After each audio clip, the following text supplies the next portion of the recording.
దేవుని వాక్యలు చూస్తూ when you are gentle there are quite some benefits. ఒక మనిషి నిజంగా ఇఫ్ ఈజ్ జెంటల్ పర్సన్ తన జీవితంలో ఏమంతా చేయొచ్చు, ఎలా ఉంటాడు అనేది వాక్యం నుండి కొన్ని విషయాలు చూద్దాం. ఒక వ్యక్తి జెంటల్గా ఉన్నాడంటే ఆ వ్యక్తి అనవసరమైన గొడవల్లో లేకపోతే గొడవల్ని ఆపుతాడంట, గొడవల్ని డిఫ్యూజ్ చేస్తాడంట. బాంబులాగా పేలబోతుంది, టైమర్ పేలబోతుంది, ఇప్పుడు గొడవ స్టార్ట్ అవబోతుంది, ఇంకా తగలాడబోతుంది అన్న సమయంలో సడన్గా డిఫ్యూజ్ చేస్తారు చూడండి, అంత కామ్ చేస్తారంట. నెక్స్ట్ జెంటిల్నెస్ చూసినప్పుడు జెంటిల్నెస్ అనేది సాత్వికం అనేది ఇట్ ఈస్ వెరీ అట్రాక్టివ్ అండి. ఈరోజు లోక ట్రెండ్లు మారిపోయి, కానీ వాస్తవానికి సైకాలజిస్ట్ చెప్తారు a true person that creates attraction is gentleness అంట. కానీ ఈరోజు లోకంలో సినిమాల్లో చూసి రౌడీస్, రెబల్స్, విల్లన్స్, ఇదే చెడు చేసేవాడిని మంచిగా చూపిస్తారు, అది మంచితనం అనుకుంటారు. యువత ఎలాగైపోతున్నారు, నేను ఆరగంటగా ఉంటేనే, నేను రేస్ చేస్తానే, నేను పిచ్చి పిచ్చిగా బండి నడుపుతానే, నేను ఇష్టవచ్చలాగా మాట్లాడుతానే, నేను ఇతరులను దూషిస్తానే, ఇతరులను కొడతానే, నేను గొప్ప. That is not gentleness. బైబిల్లో ఉండే మంచి ఉదాహరణ చెప్పాలంటే రూతు 2:13-14 చదువుదామండి. అందుకు ఆమె, నా ఏలినవాడా, నీ పనికత్తెలలో ఒకదానను కాకపోయినను నీవు నన్ను ఆదరించి నీ దాసురాలిగాను నా యందు ప్రేమ కలిగి మాట్లాడితివి కనుక నా ఎడల నీకు కటాక్షము కలగనిమ్ము అని చెప్పెను. ఇక్కడ చూసినప్పుడు బోయస్, he's truly a gentleman. And character చూస్తే he was truly a gentleman. He was a rich man. He was a powerful man. In fact, rich man, he was a powerful man. తనకు కావాల్సినంత ఆస్తి ఉంది, పనివారులు ఉన్నారు. కానీ ఆ పనివారితో కనికరాన్ని చూపిస్తున్నాడంట, దయ చూపిస్తున్నాడంట. he is being gentle with them. In fact ఆ రోజులో చూస్తే 2 రకాల మనుషులు ఉంటారంట. ఒకటి, వారు పంట అంతా వచ్చిన తర్వాత ఇంకా కొంచెం మిగిలిపోయిన ఉంటారు చూడండి, ఆ దాసులు వెళ్ళి ఏరుకుంటారంట. కొంతమంది యజమానులు అయితే అది కూడా నాకు తీసుకురా, నువ్వు ఎందుకు తీసుకుంటా అంటారంట. కానీ బోయస్ ఎలా ఉన్నాడంటే పర్వాలేదు, అది తీసుకునే. ఇంకా రూత్ నయోమి విషయంలో చూసినప్పుడు వారి సంగతి తెలిసిన తర్వాత ఆమె రూత్ ఏరుకుంటా ఉంటే ఆమెకి ఎక్కువ ఉండయా, సమృద్ధి ఉన్నా, ఆమె ఏమైనా తీసుకుని ఆపకండి అయ్యా, షీఈస్ ఎ నీడ్ అంటాడు. సో ఆయన జెంటిల్నెస్ని బట్టి రూత్ అంటుంది, you have been gentle to me, you have been kind to me, నాతో మంచిగా ఉన్నాను, నాతో రూడ్గా లేవు నువ్వు. అందుకనే తను సమర్పించుకుంది, తను అప్పచెప్పుకుంది. ఈరోజు kindness and gentleness, that's a key. ఈరోజు కుటుంబాలు చూసినప్పుడు భార్య భర్తల మధ్య చూడండి, kind and gentle, love is evident. No kindness and gentle, no love for sure. వారు ఎట్లా మాట్లాడుకుంటారో చూస్తే చెప్పేయచ్చు వాళ్ళు ప్రేమలో ఉన్నారా లేదా అనేది, వారిని ఒకరినొకరు గౌరవించుకుంటున్నారా లేదా అనేది. Your words have to be gentle. Next నేను చెప్పదలుచుకుంది, ఒక వ్యక్తి జెంటిల్నెస్ కలిగి ఉన్నప్పుడు ఆ వ్యక్తి మాట ప్రేమతో ఉంటుంది. ఆ వ్యక్తి ప్రేమ కలిగి ఉన్నాడా అనే దానికి ఇంకో మాట చెప్పండి, జెంటిల్నెస్ కలిగి ఉన్నాడా అన్నప్పటికీ ఆ మాట తీరు ఉంటుంది. ప్రేమను బట్టి, ఒకరిని సరిదిద్దాలంటే ప్రేమను బట్టి, ఒకరిని గద్దించాలంటే ప్రేమను బట్టి. ఒకరు తప్పు చేసినప్పుడు వాక్యం చూస్తాము, ఒకరు తప్పు చేసినప్పుడు, ఒకరు పాపము చేసినప్పుడు, when someone since, correct them with gentleness, talk to them with gentleness. వాడు తప్పు చేశాడు కదా అని ఎగరద్దు, రేపు అదే తప్పు నువ్వు చేయొచ్చేమో వాటిలో రాయబడి ఉంది. కాబట్టి నువ్వు జెంటిల్గా మాట్లాడు, నువ్వు దేవుడు కాదు, జాగ్రత్త. అనేక సార్లు ఎంతోమంది ఇతరులందరిని చేయి చూపించి అదే పాపంలో వారు పడి నాశనం అవుతుంది చూస్తాం. జ్ఞాపకం చేసుకోదాం, మన అందరం మానవులమే, మనందరికీ కావాల్సిన దేవుని ఆత్మ సహాయం. ఇతరులని తీర్పు తీస్తూ కూర్చున్నావా, దేవుడు అంటాడు సరే నీ సంగతి ఏందో చూద్దాం. కానీ నువ్వు ఇతరులను బలపరచగలిగావా, దేవుడు నిన్ను బలపరుస్తూ వస్తాడు. How are you treating others? Are you being judgemental or are you being kind? ఇతరులతో సహనం కలిగిన, దయ కలిగిన మనసు కలిగి ఉన్నారా, లేకపోతే ప్రతి ఒక్కరిని విమర్శన విమర్శన విమర్శన విమర్శన అనే హృదయాన్ని కలిగి ఉన్నారా? ఎందుకంటే కొంతమందికి ఇటువంటి మైండ్ సెట్ ఉంటుందంట. ఏంటి మైండ్ సెట్ అంటే, వీరికి ఎవరినన్నా కసురుతనే కానీ, ఎవరి మీదన్నా కోపపడుతనే కానీ, ఎవరినన్నా విమర్శిస్తనే కానీ రోజు ముందుకెళ్తాంట. ఏంటంట, that is the mind set. కొంతమందికి కెమికల్ బ్యాలెన్స్ లేకపోతే, ఇంబ్యాలెన్స్లో ఉన్న వారికి ఇలాగ ఉంటుందంట. వారు పొద్దుట్లు వేసేది ఎవరినో ఒకరు కసరాలి. సపోజ్ ఎవరు చుట్టూ లేరు అనుకో, రోడ్లో ఉన్న వాళ్ళని కసురుతారంట. రోడ్లు ఉన్న వాళ్ళతో గొడవ పెట్టుకుంటారంట. బస్సు ఎక్కడ ఎవరినో ఒకటి కసరాలి. ఆ కసరపోతే అవ్వదంట. వాళ్ళ స్వభావం ఎలాగ ఉంటుందంట. అలాంటి వారి దగ్గర మీరు చాలా జాగ్రత్తగా ఉండాలి. వారికి ఎవరైనా కసురుతున్నాను అనుకో, థ్యాంక్ యూ సార్, వందనాలు సార్, పో. అందుకని ఎవరైనా కసిరేటప్పుడు మీ యాక్షన్ ఎలా ఉండాలంటే, you got be calm. This is sometimes it is good to say sorry even when you didn't do anything wrong. Right? అవునా కాదా? ఎందుకంటే లోకల్లో ఉన్నవారు ఎప్పుడు సారీ సారీ సారీ అని అయిపోయింది, ఏం రానో ఇంకా గొడవ పెద్దది అవుతుంది, సారీ అని అయిపోయింది. రోడ్లో చూడండి, కొంతమంది చూసి ఆడొస్తాడు, నిన్ను పెద్ద లుక్ ఇస్తాడు, సారీ అని అయిపోయిందిగా, ఏందను గొడవ తప్పకుండా start. You see again, a gentleman is a man power under control. Can you control yourself? బైబిల్లో చూసినప్పుడు you can see gentleness earns respect. ఈరోజు we say respect me, respect me, respect me. You see gentleness earns respect. నువ్వు సాత్వికుడుగా ఉన్నావంటే నీకు గౌరవం ఉంటుందంట. You see respect అన్నప్పుడు ప్రతి ఒక్కరు ఒక్కొక్కరిని రెస్పెక్ట్ చేయాలి. భర్త భార్యని రెస్పెక్ట్ చేయాలి, భార్య భర్తను రెస్పెక్ట్ చేయాలి, పిల్లలు తల్లిదండ్రులను రెస్పెక్ట్ చేయాలి, తల్లిదండ్రులు పిల్లల్ని రెస్పెక్ట్ చేయాలి. ఎస్, ఒకరినొకరు రెస్పెక్ట్ చేయాలి. బట్ ఇద్దరు form of type of respect ఒకటేనా? కాదు కాదు కాదు.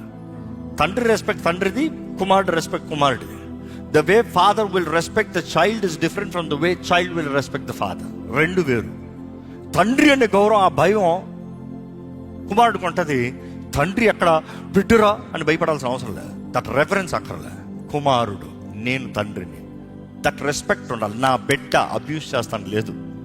ఈ బిడ్డను రోడ్లో మా బిడ్డతో వ్యక్తితో మాట్లాడినట్టు మాట్లాడాలని, నా బిడ్డ, ఆ రెస్పెక్ట్ ఉండాలి. అదే రీతికి బైబిల్లో చూస్తాం, వైఫ్స్ రెస్పెక్ట్ యువర్ హస్బెండ్. భయం కలిగి బ్రతకండి, కాపురం చేయండి అన్న మాట ఉంది. భయం కలిగి అన్న మాట చూస్తాం, ఎఫీసీ రాసిన పత్రికలో మనం చూస్తాం. But then again, what is that భయం? భీతి కాదు, రెవరెన్స్, రెస్పెక్ట్. అదే రీతిగా భర్త భార్యని గౌరవించాలి, respect. What kind of respect? దేవుడు పెట్టిన నియమము ప్రకారం ఆ చైన్ మెయింటైన్ చేయాల్సిందే. You cannot over break it or override it.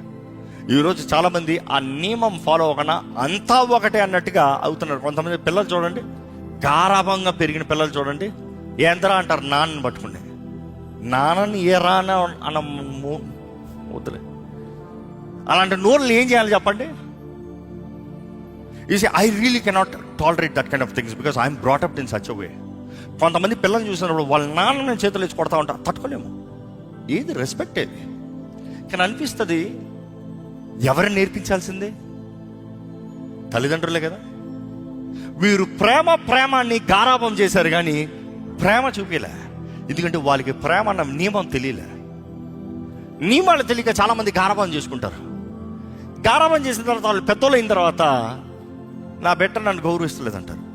బాలుడు నడవలసిన త్రోవ వాడికి నేర్పించి వాడు పెద్దవాడైనప్పుడు దాని నుండి తొలగిపోవడాన్ని దేవుని వాక్యం తెలియజేస్తుంది. Teach them. నేర్పించకపోతే ఎప్పుడు నేర్చుకోరు. అందుకని అంటారు, తల్లిదండ్రులకి మీ బిడ్డల్ని ఎలా పెంచాలో నేర్చుకోవాలి, దేవుని వాక్యం తగిన నేర్చుకోవాలి. Discipline them. Love corrects, love doesn't pamper, love corrects. ఈరోజు ప్రేమతో అండ్ విత్ జెంటిల్నెస్ టీచ్ చేయాలంట. కొంతమంది తల్లిదండ్రులు చూసినప్పుడు బిడ్డలని వెరీ యారగెంట్ బిహేవియర్. బాధ, అమ్మకు మూడొచ్చిందా బాధేస్తాడంట, లేకపోతే తల మీద పెట్టేస్తాడంట. బ్యాలెన్స్లో ఉండాలి. మూడు తగినట్టు మారతం కాదు, బ్యాలెన్స్లో ఉండాలి. కొంతమంది చూడండి, ఊర్లో ఉన్న బాధలను తీసుకొచ్చి పిల్లల మీద రుద్దుతారంట. ఎవడో ఎక్కడో గొడవ పెట్టుకుని చాలు ఈడు కనబడతాడు, 4 బాధుతారంట. ఎందుకు ఇన్ని బాధతో? ఈడేం చేశాడు? అక్కడున్న ఫ్రస్ట్రేషన్ అంటే ఇక్కడ బలిపశువులు పాపం. కొంతమంది చూడండి, బిడ్డలు ఇంట్లో ఉండడానికి ఆశపడరు, బయటికి పోవాలని చూస్తారు. ఇక్కడ ఉన్న తల్లిదండ్రులు మీరు వెళ్ళి మీ బిడ్డలను అడగండి, నాతో ఉంటావా వాళ్ళతో ఉంటావా అని. సర్ప్రైజింగ్ ఆన్సర్లు వస్తాయి. వారికి ఇష్టమైన వారితో ఉంటావా నీతో ఉంటావా అని అడిగి చూడండి, ఏం చెప్తారో చూసుకోండి, దాన్ని బట్టి వ్యాలిడేట్ చేసుకోండి. వాళ్ళ favourite friends, favourite cousins, favourite వాళ్ళతో ఉంటావా నీతో ఉంటావు. నీతో ఉంటానంటే నువ్వు సరిగ్గా పెంచావని అర్థం. వాళ్ళతో ఉంటానంటే ఆహా నీ దగ్గర నుంచి విడుదల కొరకు ఎప్పటి నుంచో కోరుతున్నానని అర్థం. You have to really test. దేవుని వాక్యం తెలియజేస్తుంది, if you are gentle you will respect. బిడ్డకి ఇవ్వాల్సిన విలువ ఇస్తే ఆ బిడ్డ he will have self respect. ఈరోజు one of the major crisis in the world, ప్రపంచంలోనే నెంబర్ 1 క్రైసిస్ ఏంటంటే ఐడెంటిటీ ప్రాబ్లం. సెల్ఫ్ ఐడెంటిటీ తెలీదు. ఎలాంటి స్థితిలో నేను అబ్బాయినా అమ్మాయినా కూడా తెలియదు. అలాంటి స్థితిలో ఉన్నారు మనుషులు. నేను అబ్బాయినా అమ్మాయినా, ఇప్పుడు అంటారంట అబ్బాయి దేహంలో అమ్మాయిని ఉన్నా, దెయ్యం ఉంది. సింపుల్. అంటే ఏ స్థితిలో ఉన్నారు వారు. అలాంటి రీతిగా బిడ్డని గౌరవించినప్పుడు, బిడ్డకి ఆ రెస్పెక్ట్ ఇచ్చినప్పుడు, నువ్వు ఎవరివి, తనలో ఉన్న ప్రత్యేకత. తల్లిదండ్రులు నోరు తెస్తా నువ్వు పనికిరావు, నోరు తెరిస్తే నువ్వు పనికి వచ్చింది ఏమని చెప్పు, నువ్వు ఎప్పుడు చూడలేగా, అంత టైం దొరకలేగా. వాడిని చూడు, వాడిలో ఉన్నది ఏంటో చూడు. ఎవడోలాగా వాడు లేడు, కానీ వాడిలో ఉన్న ప్రత్యేకత ఉంది, వాడిలో గిఫ్ట్ ఉంది. Recognise the gift. ఆ బాధ్యత తల్లిదండ్రులు, దేవుడు మీ చేతిలో మిమ్మల్ని అప్పచెప్పి పెట్టాడు, మీరు దాని తగినట్టు పెంచాల్సిన బాధ్యత ఉంది. Make sure you do it. నిజంగా ఒక వ్యక్తి ఇఫ్ ఈజ్ జెంటిల్, ఈ లోకానికి దేవుని చూపిస్తాడండి. ఒక వ్యక్తి నిజంగా ఇఫ్ ఈజ్ జెంటిల్, క్రీస్తులాగా బ్రతుకుతాడండి. ఎందుకంటే దేవుడే ఈజ్ జెంటిల్ అంట. ప్రయాసపడి భారం మోయించున్న వారులారా నా ఎద్దకు రండి, నేను మీకు విశ్రాంతి ఇస్తాను, నా కాడి బహు లఘువైనది. ఐఎమ్ జెంటిల్ అంటాడు దేవుడు. మత్తయి సువార్త 11వ అధ్యాయంలో చూసినప్పుడు he says I'm gentle. And when God is saying he is gentle, we got to be gentle. 3 మాటలతో నేను ముగించిపోతున్నాను, 3 పాయింట్స్ నేను ముగించిపోతున్నాను. ఈ రోజు నేను ఇక్కడికి వెళ్ళినప్పుడు ప్రాక్టికల్ ఎగ్జాంపుల్. ఈ వారం మిమ్మల్ని మీరు పరీక్షించుకోవాలి, are you gentle? First thing, ఒకరు మీ కింద ఉన్న, ఒకరు మీకు పరిచర్య చేసిన, ఒక స్థలానికి మీరు వెళ్ళినా వారితో మీరు ఎలా మాట్లాడుతున్నారో జాగ్రత్తగా ఉండండి. ఒకరు మీ కింద పనిచేసేవారు ఆమెనే, ఒకరు మీకు పరిచర్య చేసేవారు ఆమెనే. ఉదాహరణకు ఒక హోటల్కి వెళ్ళావామనే, లేకపోతే ఏదైనా ఒక షాప్కి వెళ్ళామేమో, ఎక్కడికి వెళ్ళినా కూడా వారితో ఎలాగ ఉన్నావో పరీక్షించుకోండి. The challenge is be understanding. అర్థం చేసుకున్న మనసుతో ఉండండి. Don't be demanding. డిమాండ్స్ ఉండద్దు. ఈరోజు యవ్వన తరం ఎలా అయిపోయిందంత డిమాండింగ్ తరంగా మారిపోయింది. ప్రతి దానికి డిమాండే, ప్రతి దానికి డిమాండే. నేను అడిగినట్టు ఈ ఆర్డర్ రాలే, ఇప్పుడు రీప్లేస్మెంట్ కావాలి. నేను అడిగినట్టు ఈ ఆర్డర్ రాలే, నాకు ఇప్పుడు వద్దు. నాకు ఇప్పుడు వాడు తెచ్చేవాడు ఎంత కష్టపడి నీకు తెచ్చాడో అది చూడవు. నీ డెలివరీ చేసినోడు ఎంత కష్టపడి ఆ స్విగ్గీలో ఆర్డర్ పెడితే తెచ్చాడో చూడవు. నాకు బొమ్మలో ఉన్నట్టు ఇక్కడ రాలే, నాకు వద్దు, నాకు క్యాన్సిల్ చేయ order. You're not understanding. See, నీకు జస్టిఫికేషన్ జరగాల, జస్టిఫికేషన్ చేయించుకోండి, నేను కాదంటలే. But be gentle. Sometimes it is not their problem, it is someone else problem. Be gentle to them. Be gentle. So the simple thing, ఎక్కడికి వెళ్ళినా ఎవరితో వెళ్ళినా జెంటిల్గా ఉన్నారు చూడండి. Be understanding. ఎందుకు అట్లా జరిగింది అనేది పరీక్షించుకోండి. ఎందుకు అట్లా అయిందో తెలుసుకోండి, అడిగి తెలుసుకోండి. వారి స్థితి ఏంటో గ్రహించుకోండి. Don't be rude. 10 మంది రూడ్గా ఉండొచ్చేమో, కానీ be that guy who will make a statement. మీరు ఈ లోకానికి దేవుని బిడ్డలను చూపించాలి. మీరు దేవుని బిడ్డలు అన్నప్పుడు, మీరు దేవుని బిడ్డలను చూపించినప్పుడు, the stamp that you can put in peoples mind, gentleness. So first, ఇతరులతో ఎలాగ ఉన్నారు, ఇక్కడ నుండి బయటికి వెళ్ళేటప్పుడు మీరు ఎలాగ ఉన్నారు, స్టేట్మెంట్స్ ఎలా పెడతారో చూసుకోండి. అవసరమైతే ఇంకొంచెం మంచి స్టేట్మెంట్ చేయాలా, ఏం లేదు, వెళ్తున్నా సెక్యూరిటీ బాగున్నావా అని అడుగు చాలు. ఇంక వేరేమొద్దు, బాగున్నావా అని అడుగు చాలు. ఎందుకంటే ఆ మాట కనీసం ఎవడన్నా అడుగుతా బాగుంటుందా అన్నట్టు ఉంటుంది. ఆయన బాగోపోయినా కూడా బాగున్నారా, ఎవడన్నా మనుషుడు ఉన్నారా పట్టించుకుంటాను అన్నట్టు ఉంటుంది. You see, compliment people, appreciate people, show love. Is not going to cost you anything. ఒక 4 మధురమైన మాటలు మాట్లాడతాం, ఆదరించే మాటలు మాట్లాడతాం, నువ్వేం నష్టపోయేది లేదు. రోజంతా వ్యర్థమైన మాటలు ఎన్నో మాట్లాడుతున్నావు, ఇతరులు బలపరిచే మాటలు మాట్లాడు. Be gentle. నువ్వు గమనించి చూడు, ఇక్కడికే మీకు ఛాలెంజ్ ఇస్తాను. Try making a statement. Next time వచ్చేటప్పుడు నువ్వు వస్తేనే సలాం కొడతాడు చూడు. సింపుల్. బట్ దెన్ మనుషులు ఎలాంటి తత్వంలో ఉన్నారన్నప్పుడు, నీ మంచితనం నిజంగానే మంచితనాన్ని చూపించినప్పుడు నువ్వు విలువైన వాడిగా మారుతావు. బైబిల్ ఒక ఉదాహరణ ఉంటుంది. You say I have lot of preaching. Cut చేస్తాం, కానీ నాకు ఇది చెప్పకుండా మిమ్మల్ని పంపించలేను. రియాబోత్ ఎంతమందికి తెలుసు? సో సొలొమోను కుమారుడు దావీదు కుమారుడు సొలొమోను తర్వాత సక్సెసర్. ఆయన అధికారంలోకి వచ్చేటప్పుడు సొలొమోను ముందు అంటాడు, బీ జెంటిల్. మనుషులతో జెంటిల్గా ఉండు. మంచి ఇన్స్ట్రక్షన్స్ ఇస్తాడు జ్ఞాని అయిన సొలొమోను. కానీ సొలొమోను చనిపోయిన తర్వాత ఆయన అధికారంలోకి వస్తాడు, ఆయన రాజు అవుతాడు. He is the last king to rule the entire Israel 12 tribes. 12 గోత్రములు కలిపి ద మోస్ట్ పవర్ఫుల్ 12 గోత్రాలను కలిపి ఏలిన చివరి రాజు. అతనితో నాశనం అయిపోయింది. కారణం ఏంటో చెప్తాను, జాగ్రత్త వినండి. ఆయన అధికారంలోకి వచ్చిన తర్వాత 12 గోత్రాల యజమానులని, అధిపతులను పిలిచి, ద లీడర్స్ని పిలిచి, నేను ఏం చేయాలంటే వారు 2 విషయాలు చెప్తారు. ఒకటి, జెన్యున్గా సర్వ్ చేయి, మనుషుల అవసరతను తీర్చు. మీరు వాక్యం వెళ్ళి చదువుతూ మొత్తం చూడొచ్చు, నేను జస్ట్ అవుట్లైన్ చెప్తున్నా. జెన్యున్గా సర్వ్ చేయి, మనుషుల అవసరతలను తీర్చు. రెండోది, వారితో జెంటిల్గా మాట్లాడు, వారితో జెంటిల్గా మాట్లాడు. ఈ 2 మాత్రం చేయి, జెన్యున్ సర్వీస్, జెంటిల్ టాక్. ఈ 2 మాత్రం చేయి. వీరందరూ ఎవరు, ఈ 12 గోత్రాలు ఇశ్రాయేలీలందరూ నువ్వు ఎట్టు నడిపిస్తే అట్టు వస్తారు. క్లియర్ చెప్పాడు.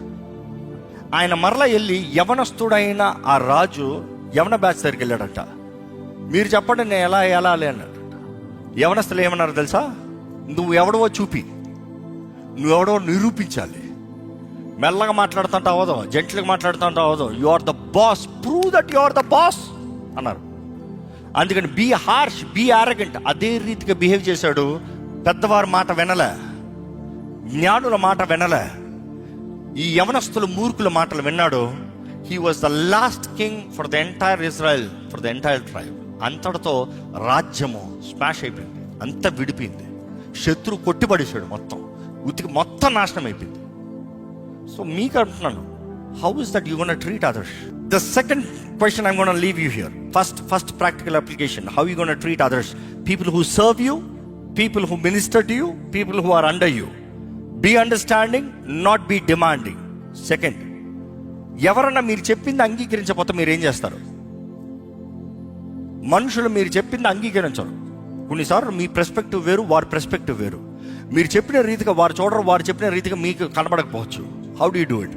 Generally quarreling, arguing, trying to prove the fact. Don't do that. Be gentle, be gentle. ముఖ్యంగా భార్య భర్తల మధ్య ఒకరితో ఒకరు బీ జెంటిల్. ఆయన చెప్పింది నీకు అంగీకారం కాకపోవచ్చమ్మా, ఆవిడ చెప్పింది నీకు అంగీకారంగా కాకపోవచ్చయ్యా, బీ జెంటిల్. ఓర్పు కలిగి ఉండు. Tell it careful, gentle. కొన్నిసార్లు నోరు వెంటనే తరగకూడదు, తర్వాత చెప్పాలి. కొన్నిసార్లు నోరు అదుపులో పెట్టాలి. ఆయన మూడు సరిలేదేమో, ఆయన ఫైర్లో ఉన్నాడేమో, కొంచెం కామ్ బీ జెంటిల్. ఈ నోరు అదుపులో తర్వాత తగడాయిపోతుంది, మొత్తం అంతా out. But then if you can be gentle, తర్వాత ఆయన కామ్ అయిన తర్వాత, ఇట్లా అనిపించిందండి, దీని కొరకండి చెప్పి చూడు. ఆవిడ ఫైర్లో ఉన్నారంటే కామ్ అయిపో, తర్వాత చెప్పు, తర్వాత 2 రోజుల తర్వాత కూడా చెప్పు. కంగారు పడేది ఏం లేదు కదా. ఇది కంగారు పడి ఇతరులు గొడవలు పెట్టుకుని కుటుంబ సమాధానం పోగొట్టుకుంటాం కన్నా నోరు అదుపులో పెట్టుకుంటాం బెటర్ కదా. Be gentle. వారు తక్కగా ఎవరన్నా ఉంటే ఇట్స్ ఓకే, సారీ, కామ్ చేసి చూడండి, వాళ్ళే మీ వెనకాలకు వస్తారు. భార్య భర్తలు ఇట్స్ కామన్. ఒకరు ఫైర్లో ఉన్నప్పుడు ఒకరు సడన్గా కామ్ డౌన్ అవుతే ఆపరెంట్ ఏమవుతారు తెలుసా? They will get convicted. వెంటనే కన్విక్షన్ కలుగుతుంది, మీ వెనకాలకు వస్తారు. వచ్చింది మనం కాదు. Be open hand, be open heart. పలకండి, మాట్లాడండి. And then this is the practical thing. When someone disagrees with you, be tender, be tender. అందుకని ఎప్పుడు నేను ప్రార్థన చేస్తాను, God give me a tough skin and a tender heart. అర్థమైందా? Tough skin, make me tough. ఇంకో మాట చెప్పాలంటే తోలు మాత్రం కాదు, నా మనస్తత్వం, నా స్వభావం, make me tough man. But then నా హృదయం మాత్రం టెండర్ ఉండాలి, సెన్సిటివ్ ఉండాలి, కైండ్ ఉండాలి, జెంటల్ ఉండాలి. కానీ నా నొప్పులు నేను భరించుకుంటాను, make me tender, make me tough. నా పోరాటాన్ని పోరాడతాను, మేక్ మీ టఫ్. ఊరికి పడిపోనవుతావు, నిలబడే శక్తి నాకు దయచేయి.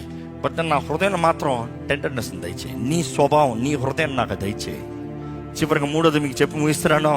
ఎవరన్నా మీకు నిరుత్సాహం కలిగించినప్పుడు, నిరుత్సాహం ఎప్పుడు కలుగుతుంది? ఎక్స్పెక్టేషన్ నెరవేర్చినప్పుడు, ఎక్స్పెక్టేషన్ మీట్ అవ్వనప్పుడు. When there is expectation, it is easy chance that you can be depressed or discouraged, discontent. నీ ఎక్స్పెక్టేషన్ ఫుల్ఫిల్ చేయనప్పుడు మనుషులు మామూలుగా ఏం చేస్తారు తెలుసా? మనుషులు నువ్వు అనుకున్నట్టు వారు చేయకపోతే, నువ్వు అనుకున్నట్టు వారు మాట్లాడకపోతే, నువ్వు అనుకుంది వారు జరిగించకపోతే, వెంటనే మనుషులు ఎలా ఉంటారంటే జడ్జిమెంటల్. నీకు రాదు, నీకు చేత కాదు, నువ్వు ఇంతే. కొంతమంది డైలాగులు ఏంటి తెలుసా? నువ్వేం చేస్తావు నాకు ముందే తెలుసు. వీళ్ళే చెప్పేస్తారు ఏం చేయాలో. ఎట్లంట? నువ్వు చేస్తావు నా తెలిసి చేస్తావు. ఇది చెయ్యికి ఏం చేస్తాడు? నువ్వు చెప్తున్నావు కదా చెయ్యి అని. Do not be judgmental. Be gentle. Because your gentleness can help them change. Your gentleness will transform their lives. Be gentle. Be gentle. ఈ 3 సవాళ్ళు మీకు ఇస్తున్నాను. మీరు నిజంగా ఫలిస్తున్నారంటే చివరికి ఆత్మఫలం అనేది మనం జీవించే విధానం, మనం తలంచే విధానం, మనం జీవించే విధానం, అది మన స్వభావం. మీరు ఇక్కడ నుండి బయటకు వెళ్ళేటప్పుడు జాగ్రత్త. Let's see the test begins now. ఇంతవరకు మీరు వినలేదేమో, ఇప్పుడు విన్నారు. చూద్దాం ఈ ఫలం మీలో ఉందా మీరు చూసుకోండి. కసురుకుంటున్నారా? వెంటనే కామ్ డౌన్. అయ్యో నేను ఎందుకు కసురుకుంటున్నా? I have to be gentle.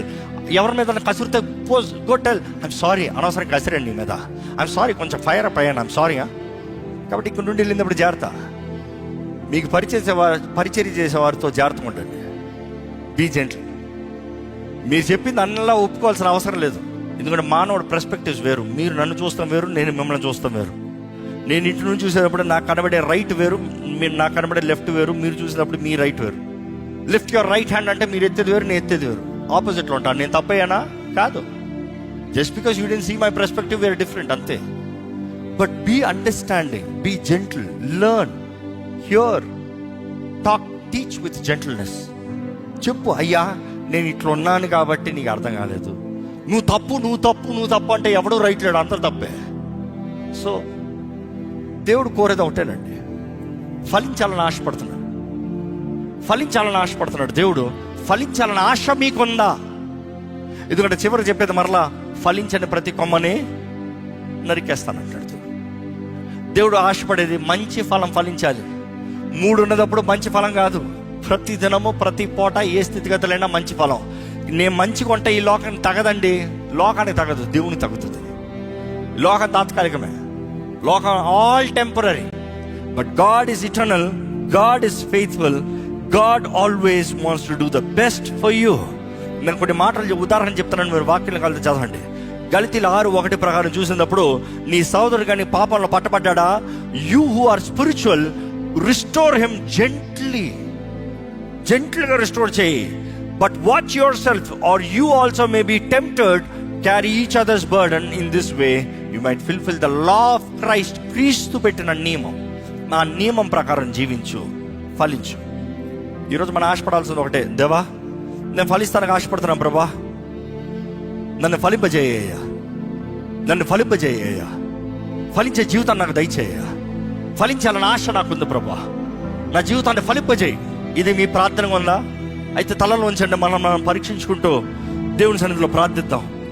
మనల్ని మనం సమర్పించుకుంటూ ఫలించాలని ఆశ కలిగిన వారు దేవుని సన్నిధిలో అడగండి, దేవా నన్ను ఫలింపజేయ ప్రభా, నా జీవితాన్ని ఫలింపజేయ, నా స్థితిగతులు ఎరుగుండే దేవా, నా జీవితాన్ని ఎరుగుండే దేవా, నన్ను ఫలింపజేయి. క్రీస్తు యేసుకు కలిగిన మనసు నాకు దయచేయి ప్రభా, క్రీస్తు యేసుకు కలిగిన మనసు నాకు దయచేయి, యథార్థమైన జీవితం నాకు దయచేయి ప్రభా. అన్ని విషయంలో దేవా నాకు నువ్వు కావాలయ్యా. నీవు లేకపోతే నేను లేను ప్రభా, నీవు నాకు ఎంతో అతి అవసరము ప్రభా.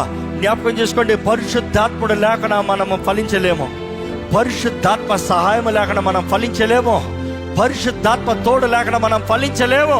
అడగండి, పరిశుద్ధాత్మ దేవా నాకు నువ్వు అవసరము, నాకు నువ్వు కావాలి, నీ సహాయం నాకు కావాలి, నీ దీవెన నాకు కావాలి, నీ ద్వారంగా నేను ఫలించాలని ఆశపడుతున్నాను ప్రభా. ఎక్కడ నోరు తెరిచి ప్రార్థన చేయండి, దేవుని అడగండి, దేవా నన్ను ఫలింపజేయ, నా జీవితాన్ని ఫలింపజేయ, నా స్థితిని ఫలింపజేయ, నన్ను మార్చు, నన్ను మలచు, నన్ను రూపించు, నన్ను సరిదిద్దు, నన్ను బాగు చేయ. ప్రార్థన సమయం దయచేసి ప్రార్థన చేయండి. ప్రే ఆస్క్ గాడ్. నా స్థితిగతి ఎరుగున్నావయ్యా పరమ కుమారి, ఇదిగోనయ్యా నీ చేతులకు సమర్పించుకుంటాను. నన్ను బాగు చేయి. అడగండి, దేవుణ్ణి అడగండి, నన్ను బాగు చేయి, నా జీవితాన్ని బాగు చేయి, నా జీవితాన్ని మేలుగా మార్చేయ్యా, నీకు అంగీకారంగా మార్చేయ్యా, నా జీవితాన్ని చెక్కు ప్రభా, సరిదిద్దు ప్రభా.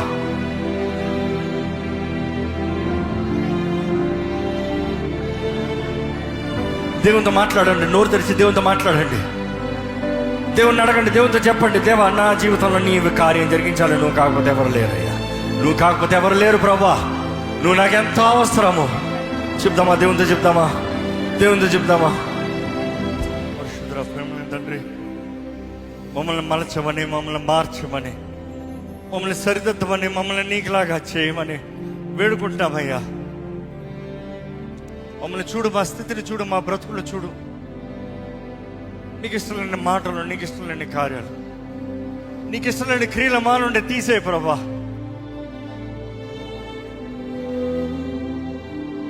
దేవా, ఫలించే జీవితాలను కలిగి ఉండాలని ఆశపడుతున్నాం.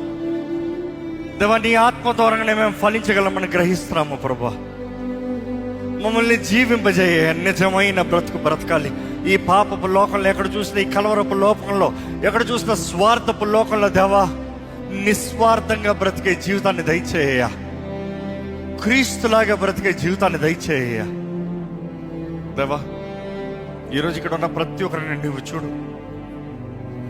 వారి హృదయాన్ని తెరిచి నీ సన్నిధిలో ప్రార్థించి, నీ సహాయాన్ని వేడుకుంటూ, నీ చేతిలో సమర్పించుకుంటూ దేవా, నిన్ను ఆరాధిస్తూ ఇంతవరకు సమయం గడిపించుడుగా. ఇదిగో ప్రభా, వారి ప్రార్థనకి జవాబు దయచేయ. వారి జీవితంలో నీ సహాయాన్ని అందించు ప్రభా. వారి జీవితంలో మేలు జరిగించు ప్రభా. ఆటంకంని, అడ్డగించు కార్యాలని, అపవాది తంత్రాలని నువ్వు లయపరచు ప్రభా. స్వేచ్ఛ సమాధానాన్ని దయచేయ. వర్ధిల్లే కృపని దయచే ప్రభా. నీలో ఫలించే జీవితాన్ని దయచేయ. ఈరోజు ప్రభా, ఈ ఆవరణలో ఉన్న ప్రతి ఒక్కరిని నువ్వు దర్శించి, ఈ ఆలయంలో ఇక్కడ చేరిన వారు, ఈ లోపల ఉన్నవారు, ఈ బయట ఉన్నవారు, ఈ లైవ్లో వీక్షిస్తున్నవారు ప్రభా, ప్రతి ఒక్కరిని నువ్వు దర్శించాయా. నీ కార్యములు గొప్పవి, నీ తలంపులు గొప్పవి, నీ ఉద్దేశాలు గొప్పవి. నీకు అంగీకారంగా, నీకు ఇష్టంగా మా జీవితాలను మలిచి, మార్చి, రూపించి నీ స్వరూపంలో, నీ గుణగణాలు చొప్పున జీవించే కృపను మాకు దయచేయమని. చివరికి మాలో ఫలం ఉండాలయ్యా. నీకు ఇష్టమైన ఫలం ఉండాలి. మమ్మల్ని చూసినప్పుడు నువ్వు సంతోషపడాలి, నువ్వు ఆనందించాలి. మమ్మల్ని చూసి బలానమ్మకమైన మంచి దాసులు అనాలి. అటువంటి రీతిగా జీవితాలు మాలో ఫలించే జీవితాలను దయచేయమని, విత్తన వాక్యాన్ని ముద్రించమని, ఫలింపజేయమని ప్రభు యేసు నామములో అడిగి వేడుచున్నాం తండ్రి. ఆమేన్.